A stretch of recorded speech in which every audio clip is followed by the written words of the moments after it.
ఇందిరా శోభన్ గారు జాయిన్ అయ్యారు డిబేట్లో. నమస్తే అండి ఇందిరా గారు, గుడ్ మార్నింగ్. గుడ్ మార్నింగ్ అండి. చెప్పండి. నమస్తే. రెండు రౌండ్ల ఫలితం చూసినట్టయితే స్వల్పంగా లీడ్లోనే ఉన్నారు, 1144 అనుకుంటా.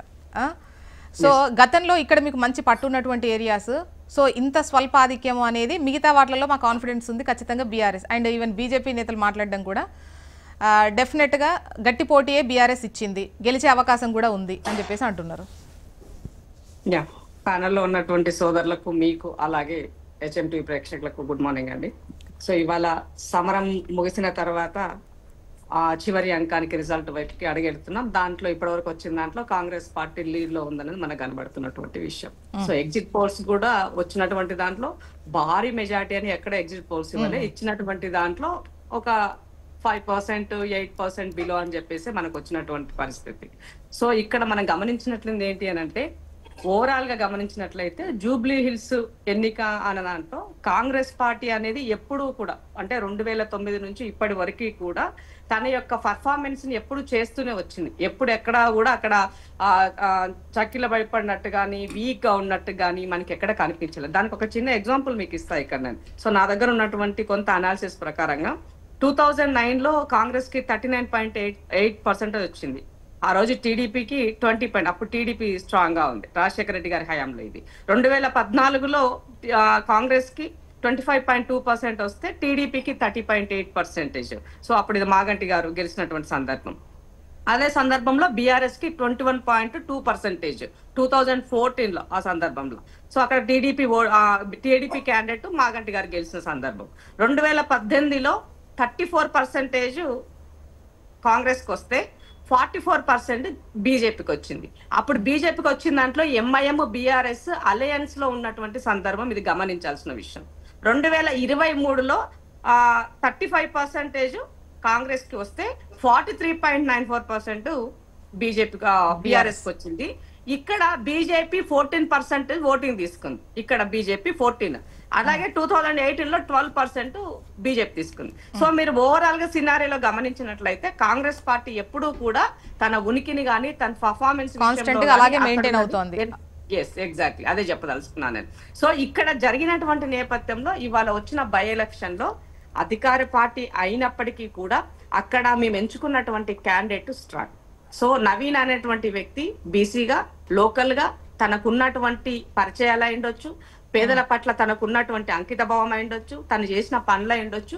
ఎక్కడికి వెళ్ళినా, ఏ డివిజన్కి వెళ్ళినా కూడా నవీన్ అనేటువంటి వ్యక్తిని చాలా మంచిగా రిసీవ్ చేసుకున్నారన్నది వాస్తవం. At the same time party కానీ ప్రభుత్వం కానీ చాలా సీరియస్ గా తీసుకొని ఎలక్షన్ చేసిందన్నది కూడా వాస్తవం. అయితే బీఆర్ఎస్ కూడా అంతే సీరియస్ గా డబ్బుతో చాలా అంటే ఆ సీట్ ను ఉనికిని కాపాడుకోవాల్సిన ప్రయత్నం చాలా చేసింది. ఎందుకు ఉనికి కాపాడుకోవాలి వాళ్ళంటే, క్యాడర్ ని బలోపేతం చేసుకోవాలన్నా, క్యాడర్ కి ఒక ఉత్సాహం కల్పించాలన్నా, ఇవాళ బీఆర్ఎస్ బతికే ఉంది రాష్ట్రంలో వస్తుంది అని ఒక కాన్ఫిడెన్స్ బిల్డ్ చేయడం కోసం ఈ ఎన్నిక వాళ్ళకి కూడా కీలకంగా తీసుకున్నటువంటి అంశం. సో ఎవరి ప్రయత్నాలు వాళ్ళు చేశారు. పూర్తిగా బీఆర్ఎస్ డబ్బుతో ఇక్కడ అధికార పార్టీ కన్నా ఎక్కువగా చేసింది హంగులు ఆర్భాటాలు అన్నది అందరు మాట్లాడినటువంటి విషయం. అంటే డబ్బుతో అంటే ప్రచారంకు సంబంధించిన ఖర్చా లేదంటే జనాలకు పంచడమా? ఏది తీసుకున్నా మీరు అంటే, ఇప్పుడు తను చనిపోయినప్పటి నుంచి కూడా సంతాప సభల పేరుతో అప్పటి నుంచి ఇప్పటి వరకు లాస్ట్ ఎన్నిక వరకు కూడా అన్ని రకాలుగా అన్ని హంగులు ఆర్భాటాలు ఓటు పరంగా అయిండొచ్చు, ప్రజల అన్ని కూడా వాళ్ళు చేస్తున్నారు అన్నది వాస్తవం. ఇది నేను పెద్దగా పర్టికులర్ గా మళ్ళీ చెప్పాల్సిన. అంటే ఇందిరా గారు, అసలు మీరు పంచలేదా జనాలకు, లేదంటే అసలు ఆ లెక్కలోనే లేరా? ఓన్లీ వాళ్ళు మాత్రమే పంచారా? వాళ్ళు మాత్రమే ఖర్చు పెట్టి? నేను చెప్పేది అంశం ఏంటి అని అంటే, జనరల్ గా అధికార పార్టీ అనేది నార్మల్ గా తన యొక్క అన్నింటినీ చేస్తుంది. కానీ ప్రతిపక్షంలో ఉన్నటువంటి బీఆర్ఎస్ పార్టీ అధికార పార్టీ కన్నా ఎక్కువ చేసిందని చెప్పడానికి రీజన్ ఏంటి అని అంటే, వాళ్ళు సంపాదించినటువంటి సొమ్ము, ఒక అధికారం ఒకటే లేదు బీఆర్ఎస్ చేతిలో, అన్ని ఉన్నది, యంత్రాంగము అన్ని రకాలుగా వాళ్ళు దాంట్లో ఉన్నారని మాత్రమే చెప్పదలుచుకునే సందర్భంగా మీకు. అంటే డబ్బుతోటి ఏదైనా చేయవచ్చని కేసీఆర్ గారు ప్రతి ఎన్నికల్లో చెప్పారు. ఇవాళ కూడా అదే చేశారు వాళ్ళు. సో ఇక్కడ బై ఎలక్షన్లకి సంబంధించి కొన్నిసార్లు అధికార పార్టీ వస్తుందని గ్యారంటీ లేదని ఇందాక నరసింహనే చెప్పిన దానికి నేను కొన్ని ఎగ్జాంపుల్స్ ఇస్తా. బీఆర్ఎస్ పార్టీకి నవంబర్ గండం ఉంది అంటున్నా. ఎందుకు నవంబర్ గండం ఉంది అని అంటే, బీఆర్ఎస్ పార్టీ 2020లో ఫస్ట్ ఎలక్షన్ జరిగింది. 20లో హుజూరాబాద్ దుబ్బాక ఎన్నిక నవంబర్ లోనే జరిగింది. రెండో ఎన్నిక హుజూరాబాద్ ఎన్నిక 2021 నవంబర్ లోనే జరిగింది. తర్వాత 2022లో మన మునుగోడు ఎన్నిక జరిగింది, అది కూడా నవంబర్ లోనే జరిగింది. సో ఇట్లా 3 ఎన్నికలు కూడా అన్నా మునుగోడు గెలిచారు. దానికన్నా ముందు ఇంకొకటి ఏదో బై ఎలక్షన్ అయింది ఒకటి, సో అది కూడా నవంబర్ ఓడిపోయిన చెప్పినారు కానీ మునుగోడు అంటే ఆ జాబితాలో లేదంట. Yeah exactly. సో అంటే ఇప్పుడు జరిగినటువంటి దాంట్లో రిజల్ట్ వాళ్ళకి నెగిటివ్ రిజల్ట్ లోనే వాళ్ళకి వచ్చినటువంటి మునుగోడు ఇందిరా గారు 3600 కోట్ల రూపాయలు లిటరల్ గా వాళ్ళు అక్కడ ఖర్చు చేసినటువంటి. ఇందిరా గారు, ఇప్పుడు అధికార పక్షానికి సంబంధించి డెఫినెట్ గా ప్రచారంలో అయినా ఇంకా ఇతర విషయాల్లో కొన్ని వెసులుబాటుగా ఉంటుంది. సో మీకన్నా ఎక్కువ వాళ్ళు ఖర్చు పెట్టారంటున్నారు, ఇంకోటి అంటున్నారు. అయితే ఒకవేళ గెలుపోటములు ఇవన్నీ పక్కన పెడితే గెలవకపోయినా టఫ్ ఫైట్ ఒక అధికార పక్షానికి ఇస్తున్నారు, టఫ్ ఫైట్ జరుగుతోంది, ప్రజలు వాళ్ళ వైపు ఉన్నారు అనంటే వ్యతిరేకతకు సంబంధించి మీరు ఆలోచించాలి కదా. ఇది రెఫరెండంగా కనుక భావిస్తే గెలుపోటములు పక్కన పెట్టి ముఖ్యంగా ఎన్ని ఓట్లు వాళ్ళకు వచ్చాయి, ఎంత వ్యతిరేకత వచ్చింది అన్నటువంటి లెక్కలేసుకోవాల్సిన అవసరం ఉంటుందా? మళ్ళీ ఒక్కటి చెప్తా, ఎప్పుడు కూడా పాలక పక్షంకి ప్రతిపక్షం స్ట్రాంగ్ గా ఉన్నప్పుడే పాలక పక్షం యొక్క పవర్ తెలుస్తుంది. కాబట్టి అవి రెండు ప్రజలకి న్యాయబద్ధంగా ఉండాలంటే రెండు కూడా గట్టిగానే ఉండాలని కోరుకుంటాను నేను ఒక సిటిజన్ గా. కానీ ఇక్కడ బీఆర్ఎస్ పార్టీ డబ్బుతో రాజకీయం చేస్తుందనే చెప్తున్నా మీకు. ఇవాళ ప్రజల పట్ల మా దగ్గర వ్యతిరేకత అనేది 2 సంవత్సరాలకు ఏం వ్యతిరేకత ఉంటుంది మరి చెప్పండి మీరు. సో జస్ట్ వాళ్ళ సోషల్ మీడియా వాళ్ళు వాడుకొని నమ్ముకొని అబద్ధాలు ప్రచారం చేసేలో సక్సెస్ఫుల్ గా మూవ్ ఆన్ అవుతున్నారు. కానీ ప్రజలకు తెలుస్తుంది కదా మేము ఏమి ఇస్తున్నాం, వాళ్ళు ఏం అనుభవిస్తున్నారు అనేది ప్రజలకైతే తెలుస్తుంది కదా. సో అల్టిమేట్ గా ఎన్నికలకి రెఫరెండం గా ఇవాళ 2 years పాలన ఈ రెఫరెండం అనేది నేను అనను. ఎందుకు అని అంటే 2 years ఏం రెఫరెండం ఉంటుంది జోష్నా గారు మీరు చెప్పండి.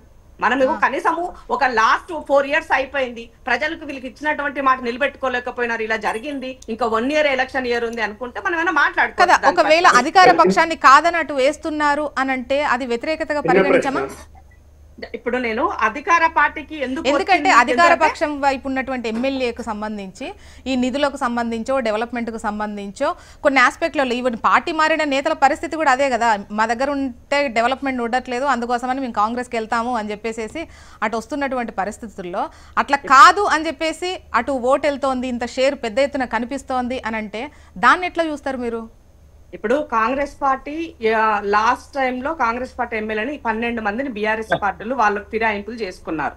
అప్పుడు చేసుకున్నప్పుడు నేను చాలా సందర్భంలో అన్న వాళ్ళని అడిగిన, అని ఎందుకన్నా పార్టీ మారుతున్నారు మీరు అడిగినప్పుడు వాళ్ళు చెప్పింది ఏంటంటే, అమ్మ పోలీస్ స్టేషన్ పోతే కనీసము ఒక కానిస్టేబుల్ కూడా మా మాట వినే పరిస్థితి లేదు, ఆ రకంగా వాళ్ళు మానిటరింగ్ ఉంది, మేము గెలిచి ఏం లాభం, ప్రజలకు ఏం సమాధానం చెప్పుకోలేకుంటున్నామని వాళ్ళు చెప్పినారు. అంటే బీఆర్ఎస్ పార్టీ ఎంత దుర్వినియోగం చేసిందో చెప్తున్నాను మీకు ఇక్కడ.